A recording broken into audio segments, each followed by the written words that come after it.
In the history of architecture, there is a strange, almost mystical pattern, according to which the greatest palaces are often built not by kings, but by outcasts who desperately try to prove to the world their right to exist.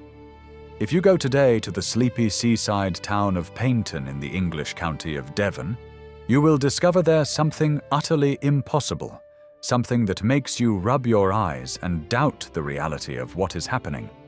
Amid typical British cottages and the grey mists of the English Channel rises a monumental ghost of French monarchy.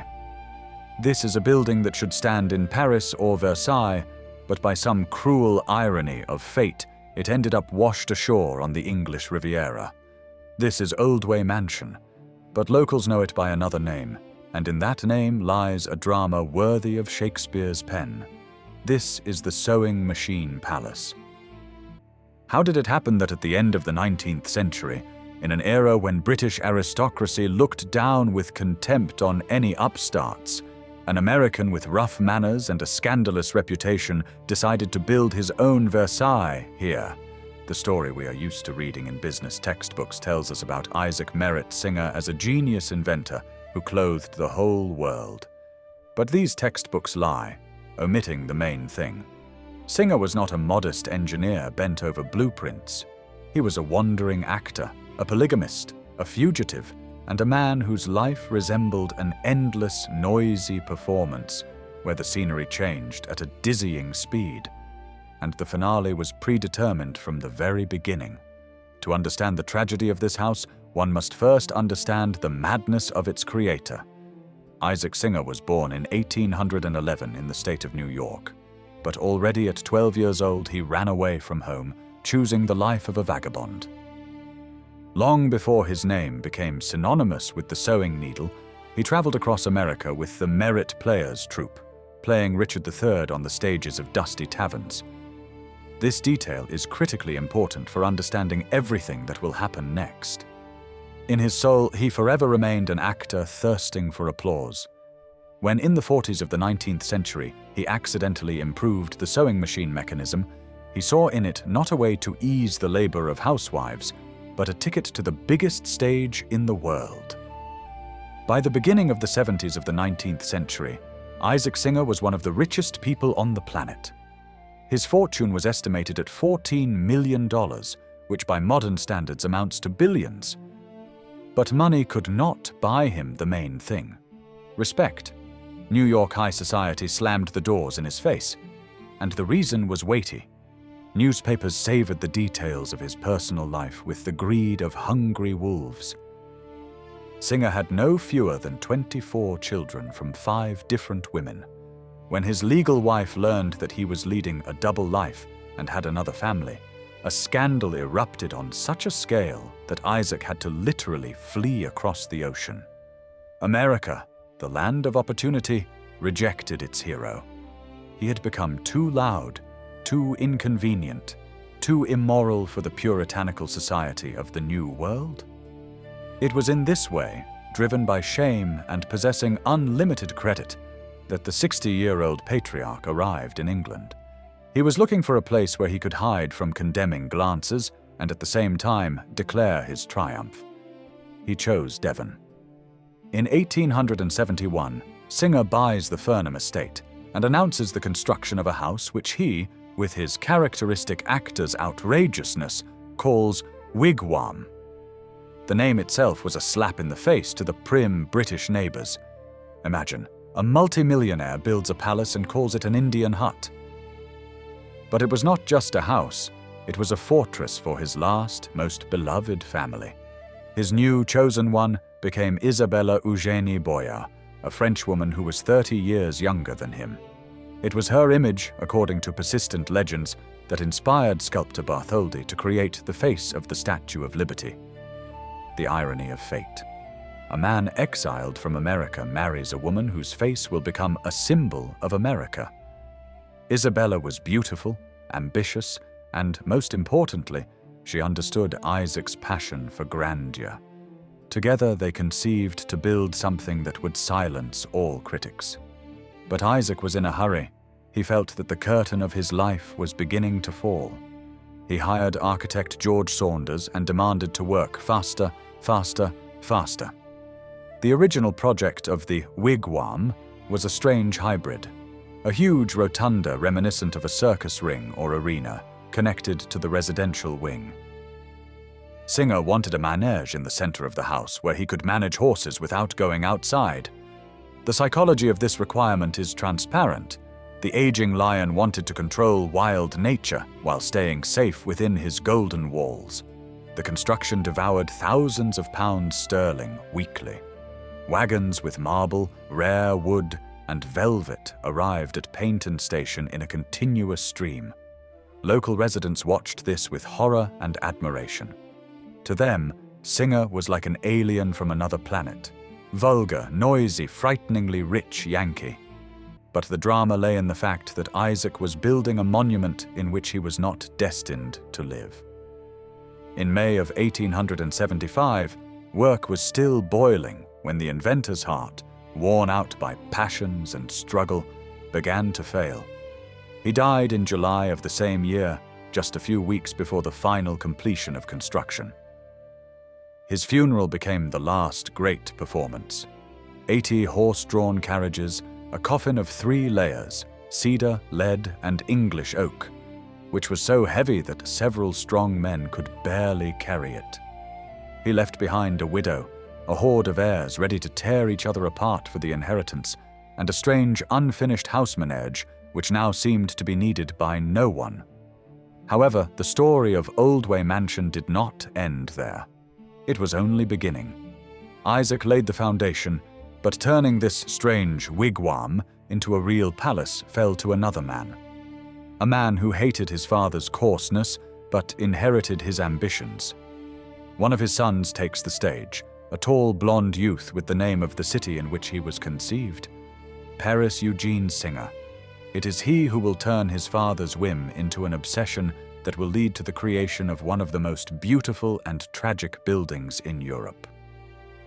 But at the moment when Isaac's coffin was being lowered into the ground at Torquay Cemetery, no one could have guessed that in 30 years this house would become the scene of an even more terrible tragedy, associated with the name of the great Isadora Duncan.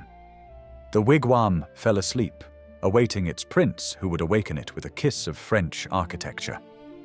If Isaac Singer was a volcano erupting rough energy and steel, then his son Paris Eugene was cold, polished marble.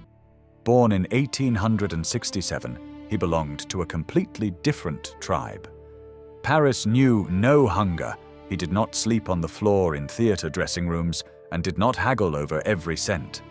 He grew up in Paris, in the cocoon of Isabella's maternal love, surrounded by art, governesses, and silent servants. He was a tall, blonde, and frighteningly handsome man whose worldview was formed not in noisy workshops, but in the silence of the Louvre and the grandeur of Versailles. For him, the surname Singer sounded not as the pride of the inventor, but as a reminder of the mechanical clatter that paid for his privileges. By the beginning of the 20th century, around 1904, Paris makes a decision that would seem insane to any financial consultant. He decides to destroy his father's spirit in the family nest. He did not need the wigwam. That name seemed vulgar to him. He needed a temple of aesthetics that would wash away the stigma of new money from the family and transform them into an aristocracy of the spirit. His ambition was subtler and more dangerous than his father's. He did not want to conquer the world with machines. He wanted to subjugate reality to beauty. This was a fundamental conflict of two eras, the rough industrial power of the 19th century and the refined decadence of the 20th. Paris hires for his purpose not just a British contractor, but Achille Duchesne, the famous French architect nicknamed by his contemporaries the Prince of Gardens. Duchesne was a man who restored the parks of real monarchs, including work at Versailles itself.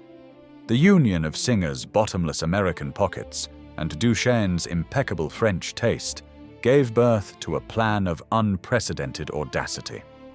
Paris's philosophy at this moment was simple and destructive. Reality is insufficient. He wanted guests, upon crossing the threshold of his house in rainy Devon, to lose connection with space and time, believing they had arrived at a reception with the Sun King Louis XIV. This was not a building reconstruction. It was a psychological operation. Paris began buying out the shares of his numerous brothers and sisters, consolidating sole power over the estate. He was preparing not just to build walls, but to import a piece of France across the Channel, stone by stone, to create a backdrop for his own life, in which he was not the son of a mechanic, but a prince in exile. The union of Paris singer and architect Achille Duchesne became that very alchemical marriage which turned vulgar millions into frozen music. This was not just a reconstruction. It was a surgical operation to transplant the heart of an entire estate. In 1904, work boiled up with unprecedented scope. Paris's strategy was genius in its audacity. He decided not to demolish his father's strange round wigwam to the ground, but to engulf it. He ordered the old rotunda to be wrapped in a new square facade, literally enclosing Isaac's wild, untamed spirit in a golden cage of French classicism. This was an architectural oxymoron, a fusion of two incompatible worlds that seemed impossible on paper, but became dazzling in reality. Duchesne, having received carte blanche and an unlimited budget, acted with the scope of Louis XIV. Hundreds of workers toiled to reshape the Devon landscape, forcing English hills to submit to the strict geometry of a French park. On the eastern facade, a portico with columns grew, inspired by the Place de la Concorde in Paris. This was a direct challenge to the local aristocracy. Paris singer seemed to say to the British lords, "You have titles and history, but I have my own Versailles." Singer's social status changed before one's eyes. From the son of a scandalous American, he was turning into a custodian of European culture. But this palace would be just a cold mausoleum of ambitions without a soul. It needed a queen. And while marble workers polished the floors, fate was already preparing a meeting that would fill these halls with passion and pain. Paris was building the most luxurious stage in the world, not even suspecting who would become the main heroine of his play. At the same time in Europe, the star of a woman was rising who despised corsets, danced barefoot, and preached freedom of spirit. Isadora Duncan. The great clash of cold capital and hot art was inevitable, and Oldway Mansion was preparing to become the backdrop for their romance. Upon crossing the threshold of Oldway Mansion, we find ourselves not in an English estate, but inside an obsession embodied in stone. If the exterior facade only hints at grandeur, the interior stuns with it. The heart of the house became the grand staircase, and it is precisely what serves as the key to understanding Paris singer's psychology. This is not just marble steps leading to the second floor. This is an exact, maniacally detailed copy of the legendary Ambassador's Staircase from Versailles. But here lies a detail that sends shivers down the spine. The original of this staircase was mercilessly destroyed by King Louis XV as early as 1752. Paris singer did what European monarchs could not. He resurrected a dead masterpiece. Standing on the upper landing, under a huge painted ceiling, you see under your feet a mosaic of colored marble brought from all over Europe. The walls here seem to whisper stories of sun kings, though built on money from steel sewing needles. This was architectural arrogance of the highest order. Paris told the world that kings can destroy beauty, but singer can restore it. From the hall, the path leads to the ballroom, which is a bold replica of the Mirror Gallery. 17 arched windows look out onto the park, and opposite them, 17 huge mirrors, creating the illusion of an endless golden corridor. The light here does not simply fall, it dances, multiplying thousands of times, making any guest feel small and insignificant. But the main symbol of ambitions became the painting hanging here. a colossal replica of Jacques-Louis David's Coronation of Josephine. Paris deliberately placed himself and his guests in the setting of imperial triumph. Every detail, from the heavy gilded cornices to the parquet floor smelling of old beeswax, screamed one thing: a merchant does not live here. A new aristocrat lives here. Singer created the perfect golden cage in which time stood still. But like in any horror fairy tale, this flawless, cold beauty demanded sacrifices. The house was ready, the stage lit by millions of candles, and soon a woman would look into these mirrors whose personal tragedy would break the heart of this house forever. Into this temple of frozen beauty burst a hurricane named Isadora Duncan. Their meeting was a clash of two galaxies, cold order and wild chaos. She called Paris Lohengrin, seeing in him her savior knight, but he, perhaps, saw in her just another, albeit the most precious trophy for his collection. Oldway Mansion became the stage for their passion. Imagine this surreal contrast: the greatest dancer of the era, barefoot, in a simple Greek tunic, whirling on the parquet created for prim ladies in rigid corsets. She breathed life into these museum halls, but this life proved too bright for walls accustomed to silence and calculation. However, in 1913, the sky crashed to earth. In Paris, a tragedy occurred that forever changed the DNA of this house and its owner. The car in which their common son Patrick and Isadora's daughter from another union, Deirdre, were riding rolled into the Seine due to an absurd accident. The children drowned. In that moment, all of Singer's grandeur, his millions, his connections, and his impeccable taste instantly devalued. Death did not accept a bribe. Paris brought the grief-stricken Isadora to Oldway, hoping that the beauty and peace of the English Riviera would heal the wounds. But this was a fatal mistake. The palace, created exclusively for triumph and enjoyment, organically could not accommodate grief. The mirrors that multiplied light now endlessly multiplied the emptiness in the mother's eyes. Isadora wandered through these perfect geometric gardens like a wounded beast, beginning to hate the luxury surrounding her. Paris, accustomed to fixing mechanisms and building empires, faced something that could not be fixed. His moral tragedy reached its peak. He tried to wall off the pain with the golden walls of his Versailles, but the walls began to press in. Great love shattered against great grief, turning the golden cage into the most luxurious mausoleum in Europe.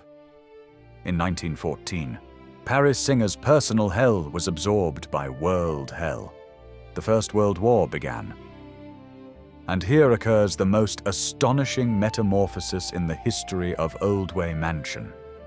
The building, constructed as a monument to egoism and vanity, suddenly acquires a soul through suffering. Paris, perhaps trying to atone for guilt before the deceased children, or simply unable to remain alone with ghosts in the golden corridors, makes a radical decision. He gives his Versailles to the Hospital of the American Committee for Help to Women. This was a moment of truth for architecture. Imagine the surrealism of this picture. The mirror hall, created for reflecting diamonds and waltzing couples, now filled with rows of simple iron beds. Instead of the aroma of French perfumes, the air was impregnated with the smell of iodine, ether, and blood. The majestic rotunda, where his father dreamed of prancing on horses, turned into a receiving room for mutilated bodies arriving from the fronts of France.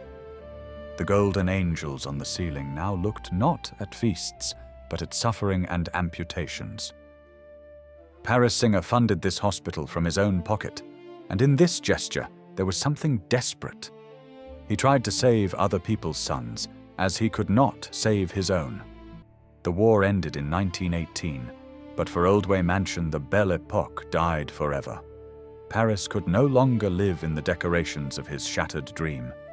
He left England, heading to Florida to build a new paradise in Palm Beach, leaving his British palace as an empty shell from which the butterfly had hatched and flown away. The house fulfilled its purpose, but not as its creator had intended. Instead of the triumph of power, it became a monument to human fragility. When Paris Singer, broken by the loss of his children and disillusioned with the European dream, permanently left England to dissolve his sorrow in the sunbeams of Florida, Oldway Mansion remained a majestic orphan. The house, which was built as a stage for kings, turned out to be needed by no one. In 1946, a deal occurred that became the final, cynical epitaph to the ambitions of the dynasty. This palace, into which millions of gold dollars had been invested, years of labor by the best masters of France, and the endless nerves of architect Duchesne, was sold to the Paignton Municipal Council for a laughable, almost insulting sum, £46,000 sterling.